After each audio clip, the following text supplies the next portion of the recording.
So another brilliant performance by Russell. So Russell is doing particularly well this year. He's been trouncing Lewis Hamilton in qualifiers, and it seems as the season goes on, he's becoming more aggressive, authoritative, and making and decisive. He told them, let me start last for Q3. Let me take the last drive, which is a very like it takes a lot of guts, a lot of balls, you know. But this Yeah, is nothing sure. new with Russell.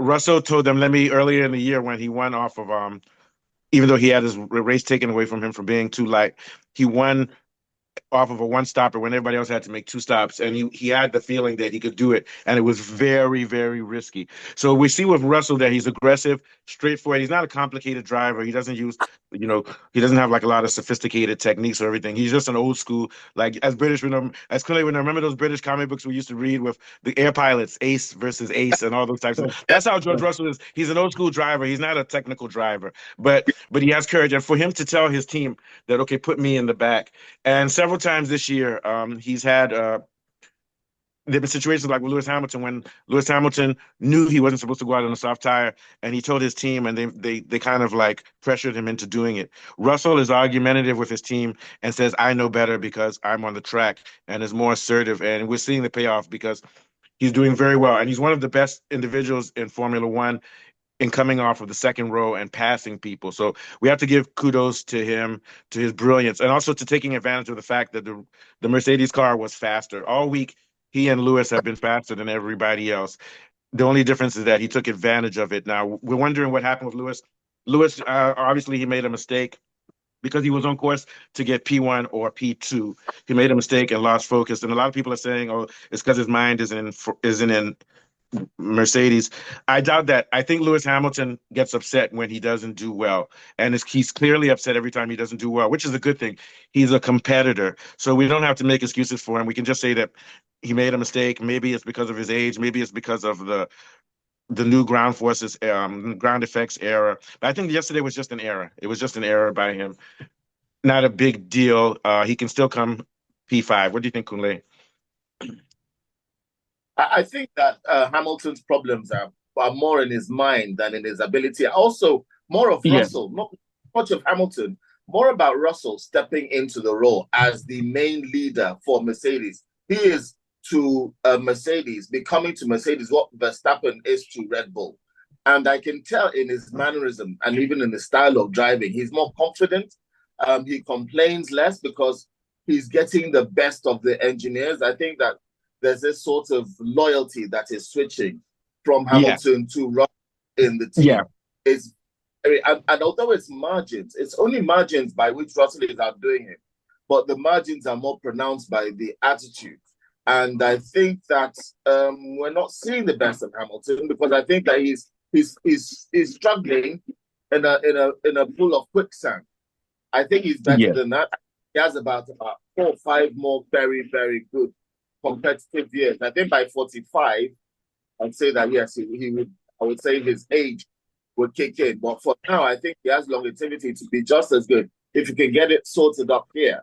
And Yeah, but see, get and I agree with you, but uh, no, I'm not gonna, I'm not gonna. A lot of people say I'm biased against Hamilton, so I'm not gonna be biased.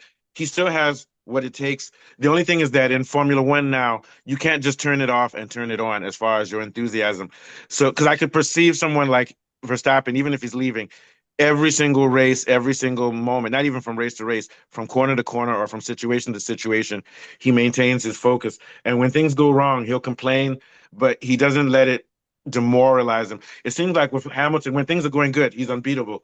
But if he becomes a little bit demoralized, he's not able to focus and go through it. And as you look at things like artists or musicians, they always tell you you can't you can't have a good career off of just inspiration. You have to do things when you don't feel like doing them. And I have a feeling that right now he just doesn't feel like doing it. He's mentally checked out and he said, oh, let me reload again for Ferrari, which may work. But next year when he gets to Ferrari, if he meets any challenges, I think we said this last week, there's a danger in which he might also become demoralized. And all it takes is for one or two words against your mechanics and engineers, and you might ruin the whole relationship with them, and they'll just focus on Leclerc. So I think he should be practicing the skill right now of concentrating, putting your head down, regardless of what the conditions is, so that you can continue the habit of hard work. Because we now always see in Formula One, is especially with Verstappen, it's not just talent. If it was talent, you might see someone like Russell, not Russell, Lando Norris winning. It's about hard work, being methodical, and doing it time after time after time. But I still think, even though he still has driving skills, he's been driving for 20 years almost, or 17 years. And I still think that Abu Dhabi loss crushed his psyche a little bit. What do you think, Kunle? And then we'll go to our follow-up. Yeah. Yeah, else we haven't thought about. Yeah. The next starts in February. February is just a few months away.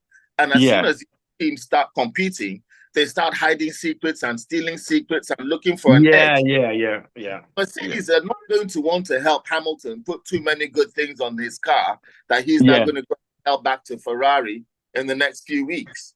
Yeah. You're right about that. You know what was also crushing was that Hamilton's engineer was supposed to come with him to Ferrari, and then the last minute he said, "No, Hamilton, you go. I'll stay." You understand what I'm saying? Bono coming to Ferrari again. He's not going with him. No. Okay, Newey changed his mind. No. The engineer, not Newey. The engineer that Hamilton has, I forgot his name. Is it Bono or something like that? Yeah. I'm sure Ferrari can find something. Oh yeah, no, I'm just saying, but he's like really close friends with Hamilton, and Hamilton is sentimental. But I think Hamilton will do well in Ferrari. I just think he has to be cautious, or we all have to keep a cautious eye on him and see how he does, because he's beginning to lose a lot of his edge in qualifiers, and that might not just be a mindset thing or even the car. It might just be as you get older, but we'll see. So it's too soon to tell. Next year is going to be the best year in Formula One, to be honest with you. Seeing him with Leclerc, and then seeing what McLaren can do, and seeing who's going to be with Verstappen, I can't wait. What are your thoughts, Afolabi? Yeah. Yeah, I think I'm really impressed with Carlos Sainz. He's beginning to show that he's just as good as Leclerc in high pressure races. Maybe even more consistent. He's more consistent than Leclerc. Yeah. Yes, and the choice of George Russell to cross the line last during the qualifying was a brilliant decision. He showed he has courage. The guy is brave. Yeah, he's brave. He did something similar in Spa to opt for a one-stop strategy. It underlines his ability very critically under pressure. I was really impressed with that. And now that he has qualified on pole, he would have to defend very well from the start against the Ferraris. Sainz. Yes, against Sainz. So that's where I feel he would have to really watch it, because Ferrari's straight line speed has improved. I think they made some adjustments in their wing setups that has really helped their brake temperature, as well as their straight line speed has increased. Yeah. I mean, all weekend, Mercedes has been faster. So it's going to be interesting to see. But the favorites coming into this weekend with Ferrari, and I still think over the long pace, Ferrari will has a chance will probably beat Mercedes over a 50 or 60 lap race. And Ferrari has problems with warming up their tires, so you'll see a fast start by Mercedes, because Mercedes is the opposite. The tire warms up, and that's why they're doing so well, I think, in Vegas, because Vegas is cold. So when you're cold, and then if you have a car that overheats with the tires, or it's a perfect temperature setting for the tires for Mercedes. But I think in the long run, it's going to be a very close race. I see Russell coming probably second. Russell will come second because second or first, because I think, what did Leclerc come in qualifying? Fifth? Yeah. I think it was fifth or so. Yeah, it's going to be too much for Leclerc to catch up from that type of I'll be surprised. He might come third or second, but we'll have to see. Okay, what are your thoughts? Let's go to the next thing. Let's talk about Verstappen. So when we look at the sector times, the Red Bull car is not fast on the straights this week. They went down, they added more downforce. So they're doing well on the corners, but they're not doing well on the straights, and they're losing a lot of speed. So I think Verstappen will struggle, but he might be able to maintain he came fourth, right? Yeah. He might be able to maintain his fourth. I'll predict that he'll probably come fourth, maybe even fifth. But we'll have to see. What do you think? I feel like we never go to Kunle. Okay. Yeah, from the telemetry data, it emphasizes the way he applies the throttle compared to his driving mate Perez. He appears to emphasize the confidence he has in the setup, the difference in setup. I think Perez was complaining that the setup of his car was slightly inferior compared to Max's own. But from Yeah, we're going to get to Checo in a second too. Yeah. yeah. So So the data from the telemetry shows that Max really took advantage of his own setups better than Perez. But yeah, at P4, I think he stands a good chance of winning this race because in years past, Russell has not been able to start well and defend against pressure at the beginning. So I think, like you rightly mentioned, he could finish second. who signs? Oh No, yeah, no, yeah. I think, Russell, oh not Russell, but Sainz. you think Verstappen can win the race or Yes, I do. Sainz? Yeah, I think Yeah, Verstappen but I can think it's going to be win the difficult for him race. to beat Sainz because I think the Ferrari car has a little bit too much pace. But Yes, what did people say? especially on straight lines. Don't bet against Verstappen, right? What do you think, Kule? What are your predictions? Yeah, don't bet against Verstappen. I think that I actually feel he's going to win this race. Yeah. And, If he does that, then we have to start talking about him as a magician because the yeah, car doesn't have the numbers. Yeah. yeah, doesn't have the straight line speed. But the cornering on that track is quite difficult, as Williams found their. Colapinto. No, Colapinto was still thinking about all of his Instagram girlfriends. And the tire management is going to be a thing, I believe, Yeah. in America. Yeah. I'm looking forward to the race. I hope I manage to stay awake for it. So I'll be awake, and I have to. I just. It's only been. I think it was at 3 a.m. I stayed up to 3 a.m. Now it's 9 a.m. I'm tired, man, and I'm even having beer. But I'm having beer and caffeine, beer and Mountain Dew. Okay. Cool. Have you ever had Mountain Dew?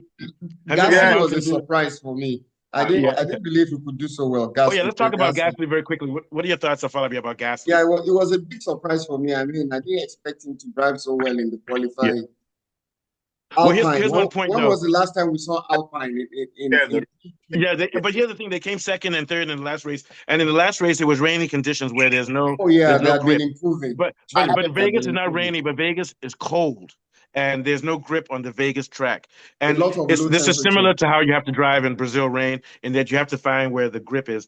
And apparently, like I think Kunle and you guys mentioned, Gasly and Ocon when they were young with Verstappen, they used to practice a lot in the rain. So I have a feeling that they're able to find grip on these types of track. And these guys are underrated drivers. It's just that they're not driving these super expensive cars.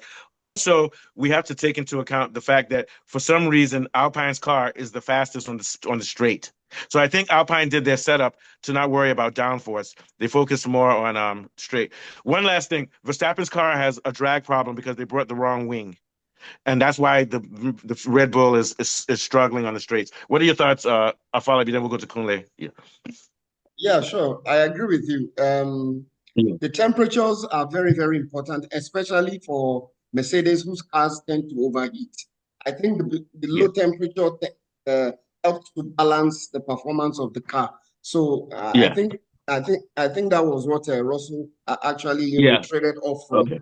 And like you rightly mentioned, Pierre Gasly had been improving since the last Sao Paulo Interlagos Grand Prix. He's in a good psychological space now. In wet conditions, low temperatures, you would expect this kind of performances, especially with Mercedes, who's been battling high temperatures all season. Mercedes always does well in cold and in the rain. You noticed that, Kunle?